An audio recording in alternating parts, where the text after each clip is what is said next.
We live in a world where time almost ceases to exist in many ways. Not long ago, things took time. That was the expectation. Letters were carefully penned, placed in a mailbox, and sent off. You might not hear a response for weeks. Technological advances have made so many things instant in our world, and we almost expect that is the way everything should be now, forgetting that we also still exist in a dense physical reality where change happens slowly.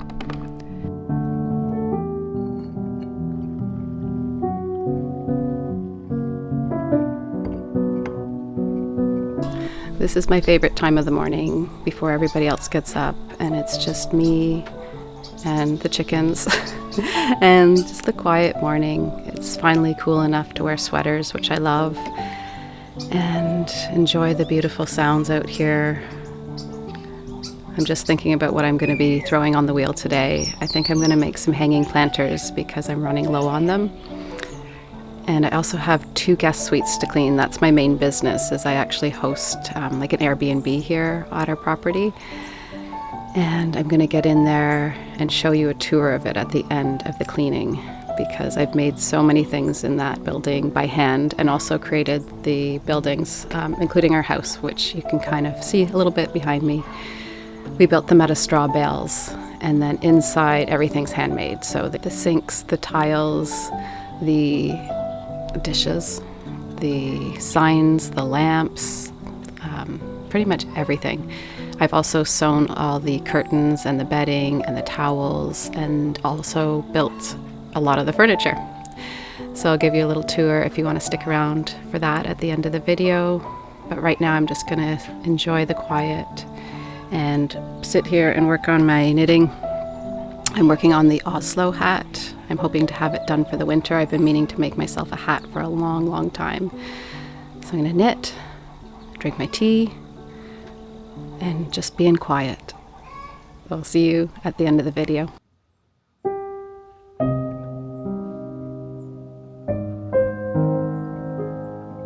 We don't plant an acorn and expect to have a majestic oak tree overnight, but we expect to master a new skill in 10 minutes or less. That it no longer takes 10,000 hours to become a master. We feel like failures if we can't do something right out of the gate. It's like we're caught between 2 worlds, one of instant gratification and another which still moves at its own slow, steady pace. I know that skill takes time. It took me many, many years, plus blood, sweat, and tears, to become a potter, to build our straw bale homestead, and to learn how to knit and sew my own clothes. It's taken me over 9 years to become the mother I am today.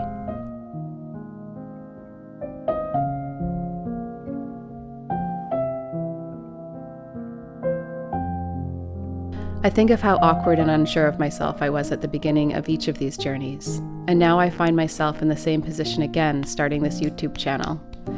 It's both humbling and wonderful.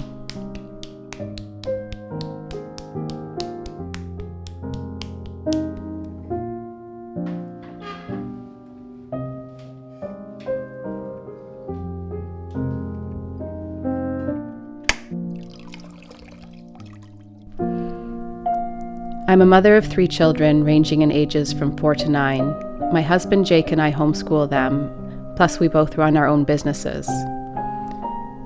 This is the first time since our daughter was born 9 years ago that I've had a new creative project on a large scale.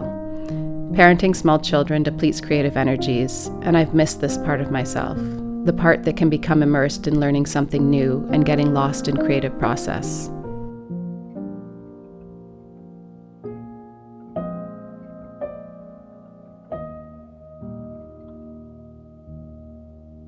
Learning how to edit videos, speak on camera, filming, and all the gadgets behind the process has humbled me.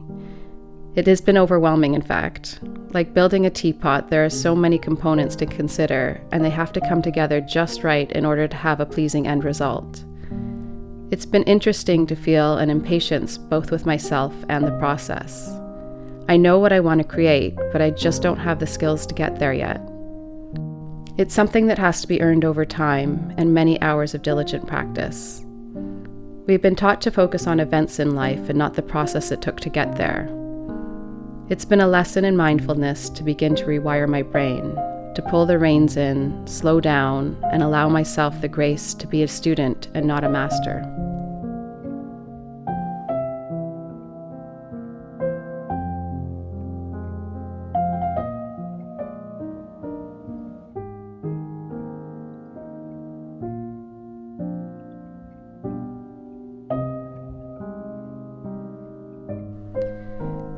There's a quote by Stephen McCraney that I love. "The master has failed more times than the beginner has even tried." True masters are not defined by their successes, but by the resilience that's developed through repeated failures. I'm beginning to lean into the sacredness of this new adventure, not taking myself so seriously and allowing myself to have fun with the experience of learning something new.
Okay, I'm done cleaning the sweets. I have some company, so I'm going to try to give you a little quick tour of some of the handmade things that I've made in the rooms.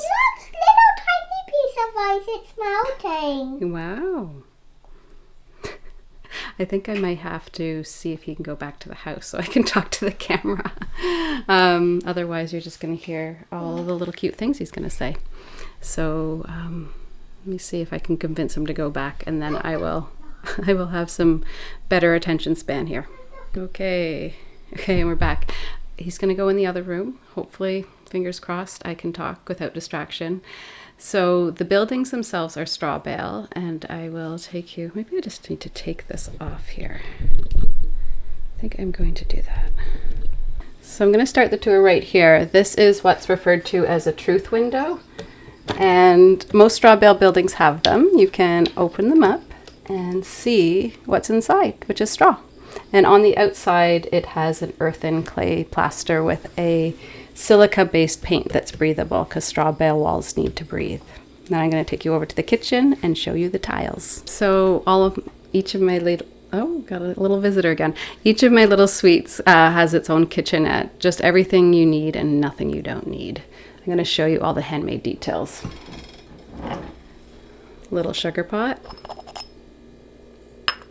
mugs, drinking cups, olive oil pourer, plates and bowls, and utensil containers.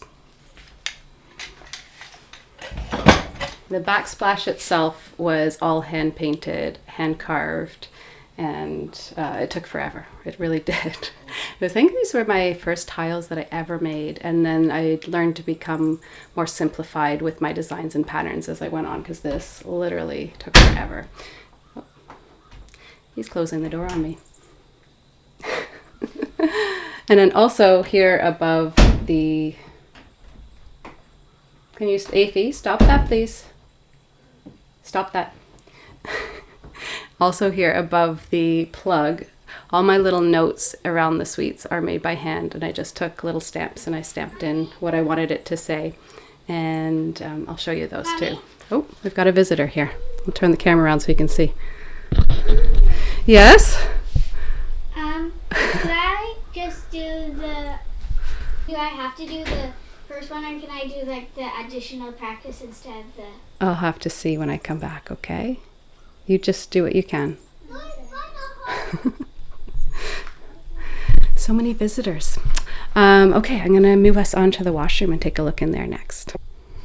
So this entire backsplash is just long rectangular tiles, and the sink was thrown in 2 pieces but at the same time. So I made the interior bowl first, and then I attached a large coil while that clay was still leather hard, and I then pulled up the rim and I did all the little carving around, and the glaze has just been wiped back to expose the raw clay here. It's the turquoise glaze and the red clay. And these are the shower tiles that match the sink that I just showed you. I used an Indian wood block stamp to texture the clay with this, and same with the other shower I'm about to show you. They're the same thing. This is a brown clay with that turquoise glaze on it, and the other one is a white clay with a lighter glaze on it. And this was really hard to grout. I actually don't recommend making tiles with texture like this. I ended up having to pipe the grout in between all the tiles, and it took forever. And then use a little wet paintbrush to get all the grout out of all the little bits. So it's beautiful now that it's finished, but it's also hard to clean. You have to take a scrub brush and clean to get in all the little bits. But it is nice. And the lamps and the little chickadee birds up here. And then all the bedding and the furniture, I've made all that as well. We used old barn board for the headboard.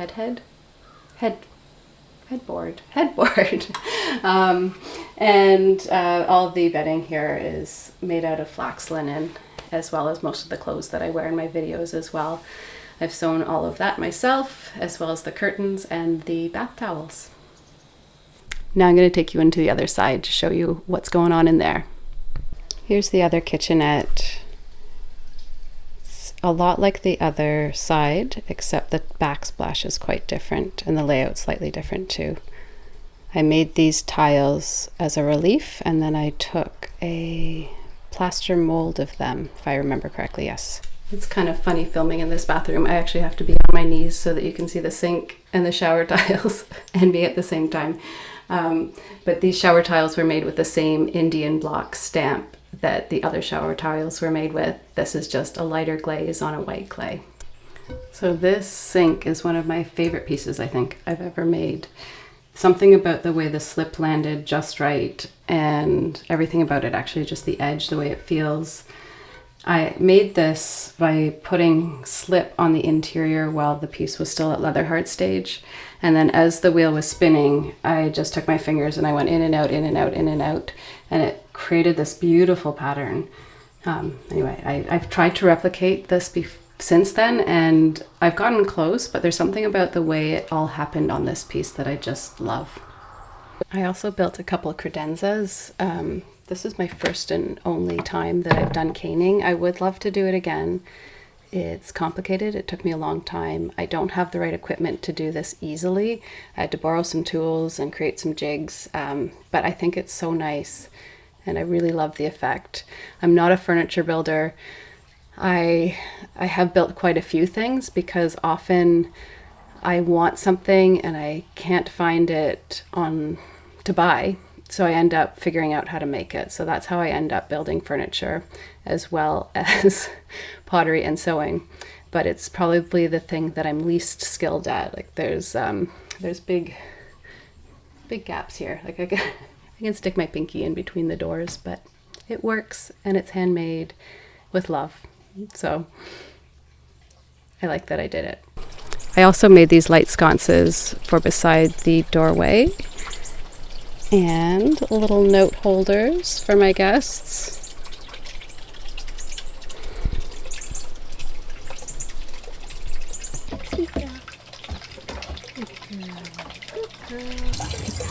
Well, thanks for taking a tour with me. It's been my pleasure to show you around my living art project turned business. And I can remember back to when I started building these buildings and how much time, money, literally blood, sweat, and tears went into them. and how it took time to build a business out of it and be where I'm at today. So if you're in the same position, starting something new, and you're not having as much patience with yourself as you might want to, let's practice that together, because trying new things and always growing and learning is what life is all about. At least I think it is. And I just really thank you for being here with us. And this is Flower, by the way. Flower, and we have 5 cats, 3 kids, a whole bunch of chickens. So I look forward to spending more time with you and all our creatures and our projects over these videos. Have a wonderful rest of your day, and I'll see you in the next video. Bye for now.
Everything on this planet involves process, and every epic journey starts with a small, seemingly insignificant step.